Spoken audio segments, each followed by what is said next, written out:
स्थानिक स्वराज्य संस्थांच्या आज झालेल्या निवडणुकीमध्ये सातारा जिल्हा परिषदेमध्ये भाजप पहिल्यांदाच सत्तेत आली.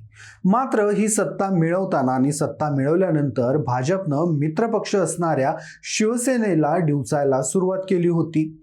अगदी सत्ता मिळवताना भाजप आणि सेनेमध्ये इतका संघर्ष झालेला की पालकमंत्री असणाऱ्या शंभूराजे देसाईंच्या हाताला जखम होईपर्यंत ही सत्तेची लढाई पोहोचली होती. त्यानंतर जयकुमार गोरे विरुद्ध शंभूराजे देसाई सामना उभ्या राज्यानं पाहिला होता.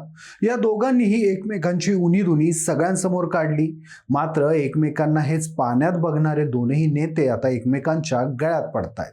नाही म्हणायला कार्यकर्ते एकमेकांची डोकी फोडायला तयार असताना हे नेते मात्र एकमेकांना कोपरखळ्या मारून वेळ मारून नेत आहेत. त्यामुळे कार्यकर्त्यांना माझं इतकंच सांगणं आहे की आपल्या राजकीय नेत्यांसाठी एकमेकांवर आरोप प्रत्यारोप करताना, सोशल मीडियावरून वाद घालताना थोडी मर्यादा ठेवा, थोडं वास्तवाचं भान ठेवा. राजकारण्यांच्या प्रेमापायी तुम्ही एकमेकांची डोकी फोडता, मात्र तुम्ही हे लक्षात घ्यायला हवं की वेळ आली की हेच राजकारणी एकमेकांच्या गळ्यात गळे घालतात. नक्की काय आहे शंभूराजे देसाई आणि जयकुमार गोरे यांच्या मित्रत्वाचं प्रकरण? यांना हा साक्षात्कार अचानक का झाला? जयकुमार गोरे अचानक ज्या शंभूराजेंना पोलिसी बळाचा वापर करून बाजूला सारत होते, तेच जयकुमार गोरे शंभूराजेंचं गुणगान का करतायत?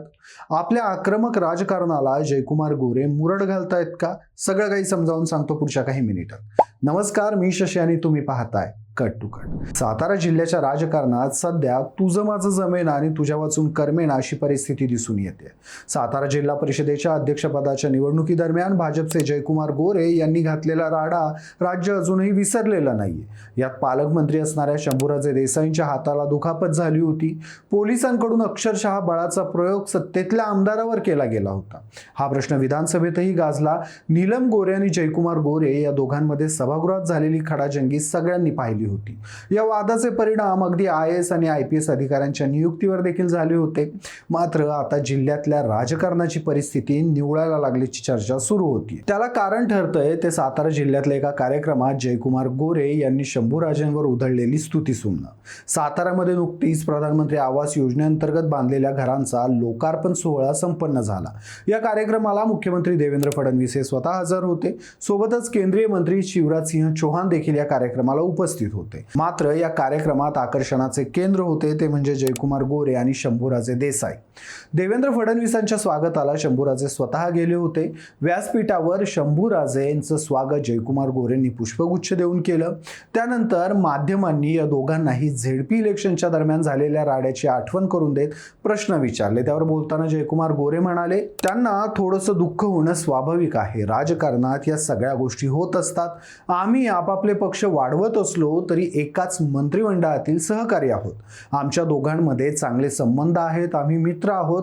त्यामुळे त्यांनी कधीच कुठल्या कार्यक्रमाला मला बोलावलं नसलं तरी मी या कार्यक्रमासाठी माझ्या लोकांना पाठवलं होतं. सोबत मी स्वतः फोन केला होता. मी शंभूराजेंचं मनापासून कौतुक करेल, अभिनंदन करेल, कारण त्यांनी माझ्या निमंत्रणाचा स्वीकार केला आणि पालकमंत्री पदाचं दायित्व पार पडलं. काही गोष्टी घडून गेल्या, पण ते काही बांधभावाचं वैर नव्हतं. यावर शंभूराजे यांचं कौतुक करण्यासोबतच जयकुमार गोरे यांनी त्यांना कोपरखळी देखील मारली. मला बोलावलं नव्हतं हा त्यांनी टोमणा शंभूराजेंना आवर्जून मारला. त्याला कारण होतं ते शंभूराजे यांनी जयकुमार गोरेंना पर्यटन महोत्सवाचं आमंत्रण स्वतःहून फोन करून दिलं नव्हतं. याबाबत जेव्हा माध्यमांनी शंभूराजेंना त्यांची प्रतिक्रिया विचारली तेव्हा शंभूराजे म्हणाले, आपला स्वागत सत्कार कोणी जरी केला तरी आपण हसूनच स्वीकारतो. माननीय जयाभाऊंचं आणि माझं काही कुठलं वैयक्तिक मतभेद नाही. तर राजकीय विचार किंवा राजकीय भूमिका त्यावेळी प्रत्येकाची वेगळी असते. का तर त्यांचा पक्ष वेगळा आहे, माझा पक्ष वेगळा आहे. पण माननीय जयाभाऊंना मी पर्यटन महोत्सवाचं निमंत्रण दिलं होतं. फक्त एकच झालं, मी स्वतः त्यांना फोन करायला पाहिजे होता, पण तसा फोन माझ्याकडून त्या गडबडीत झाला नाही. इथून पुढं मी काळजी घेईन. माझ्याकडचा कुठलाही कार्यक्रम असला तरी सगळ्यात आधी मी जयाभाऊंना फोन करेल. सातारा झेडपी अध्यक्षपदाच्या निवडणुकीतील वाद हा विधानसभेतही पोहोचला होता. शंभूराजे देसाईंच्या हाताला झालेली जखम एकनाथ शिंदेंनी त्यावेळी विधानसभेत उचलून धरली होती. त्यावेळी अगदी 15 सेकंदात राज्याचे मुख्यमंत्री देवेंद्र फडणवीस यांनी या प्रकरणाला बाजूला सारत प्रकरणाची चौकशी करू असं सांगत हात झटकले होते. मात्र या कार्यक्रमासाठी देवेंद्र फडणवीस जेव्हा साताऱ्यात आले तेव्हा त्यांचं स्वागत करण्यासाठी स्वतः शंभूराजे देसाई गेले होते. या प्रकरणी जेव्हा शंभूराजेंना माध्यमांनी विचारलं त्यावेळी शंभूराजे म्हणाले, जेव्हा मुख्यमंत्री आणि केंद्रीय मंत्री जिल्ह्यात येतात तेव्हा पालकमंत्री म्हणून त्यांच्या स्वागताला उपस्थित राहणं हे प्रोटोकॉल प्रमाणे माझं कर्तव्य आहे. त्यामुळे कार्यक्रमाच्या सुरुवातीपासून त्यांचा दौरा संपेपर्यंत मी तिथं उपस्थित होतो. थोडक्यात भाजपकडून खासकुमार जयकुमार गोरेंकडून आता मित्रत्वाचा हात शंभूराजे देसाईंकडे सरकवला गेलाय. तरी शंभूराजेंच्या मनात काही अंशी तरी तिढी आहे हे त्यांच्या वक्तव्यावरून दिसून येतं. पण सातारा जिल्हा भाजपचा चेहरा असणारे सध्या जयकुमार गोरे यांना झालेली मित्रत्वाची उपरती ही काही रात्रीच झालेली नाहीये. राजकारणातला कुठला डावपेच हा विनाकारण टाकलेला नसतो. त्यामागे कुठली ना कुठली घटना घडलेली असते. त्याचे परिणाम राजकारण्यांच्या लक्षात आलेले असतात आणि भविष्यात ती राजकीय समीकरणं प्रत्यक्षात अस्तित्वात येऊ नयेत म्हणून डावपेच आखले जातात. मैत्रीचं नातं पुढं केलं जातं.